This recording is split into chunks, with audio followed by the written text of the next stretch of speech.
Well, it becomes increasingly tiresome to explain, especially to foreigners, the the quadrennial shit show that is voting, the presidential so-called elections in the United States. And the the the thing is that it has to be looked at on a number of levels, and you have the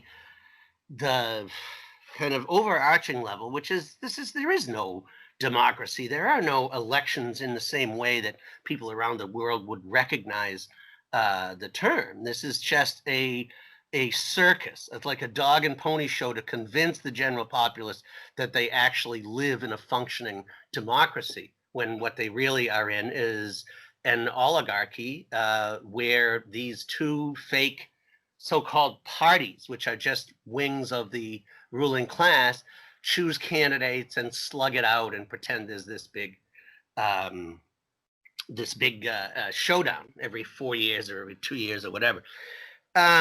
So analyzing it is a little bit like dissecting a cloud. Like, you can't do it scientifically. It's more like, uh, you know, analyzing poetry, or rather really bad literature, you know. So that's the kind of meta level. And then on the day to day, or the ground level, you've always had this fierce battle.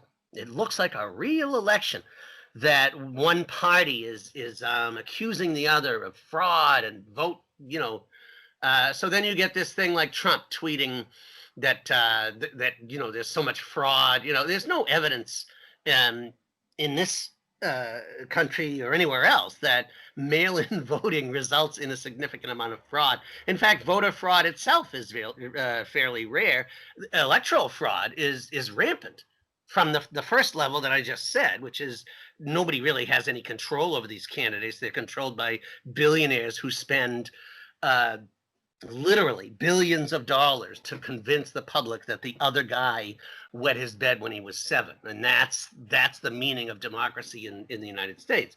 But between those differences, you have the nitty gritty, which is so repulsive that most people wouldn't, like I said, wouldn't understand it if they look close. The Carter Center admitted flat out. Jimmy Carter said they couldn't analyze or monitor elections in the U.S. because it doesn't even meet the minimum standards of their analysis. There's no central voting. There's no paper ballots. There's no paper trail. There's no way. There's no way of knowing whether your vote is actually counted.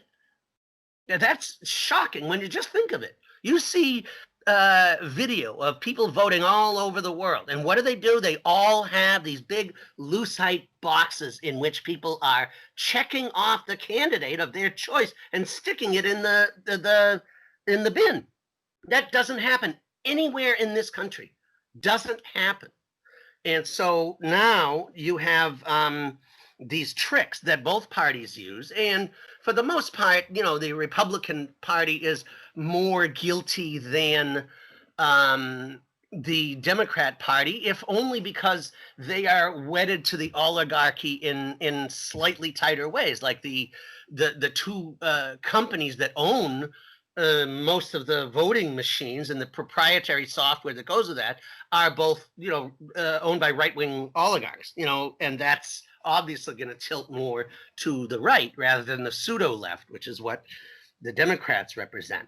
Then you have the traditional view of has always been the Republicans, is that Democrats are voting twice, dead people are voting, all these old saws that are meant to discredit the very concept of universal suffrage. You have to remember that universal suffrage is only the latest step, the kind of attainment of some power by the people. And every time that the people have advanced, the ruling class has managed to shift the game. This is why when the British were marching for suffrage And Helen Keller wrote to one of her British counterparts that, look, you know, if voting did anything for men, you would have seen it by now. So that just voting is not going to do anything. We're supposed to believe this show that Biden won what? Biden won some sort of you know, casino rigged game overnight, became the choice of the people when he had no money, no backing, no anything, literally overnight.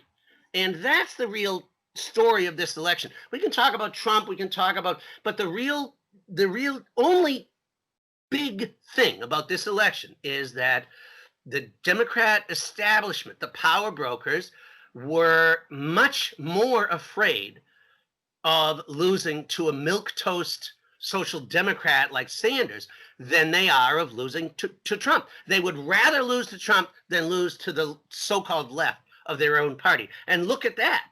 You know, Sanders just turned tail on his base, his so-called base, in a heartbeat, and is now running to support this candidacy of Biden and Harris. You know, talk about tone deaf. This party, at the height of the mass uprising in this country and around the world, even of police accountability and brutality against black people, chooses a cop for vice president and the guy for president who, more than anyone, represents the gateway to mass incarceration of black people, the author of the crime bill, right? You know, it is absolutely out of touch, and that's because it's meant to be. It has nothing to do with the people. There is no voting in that sense in this country. Trump can take that and use it cynically, like he does with everything else, and try to skew it. And now this is where the rubber meets the road. He's saying in these battleground states, Michigan, Pennsylvania, Wisconsin, whatever, that there is going to be such a cluster of problems that, you know, people are going to get disenfranchised, their votes won't be counted, and yada, yada, yada. Trump will wind up winning those states again, and he'll win the presidency, such as it is. And then everyone's going to try to come around and blame the Russians, now the Chinese, everyone meddles in our voting system. Somehow that is a story, even though, again, the real story is the U.S. meddling in every other election in the world that they can get their hands on for 100 years. I mean, it's such a ridiculous notion, and the U.S. needs to sit down and stop talking about vote irregularities or elections in any other countries, because they don't have a democratic election system in theirs, and that's the honest truth.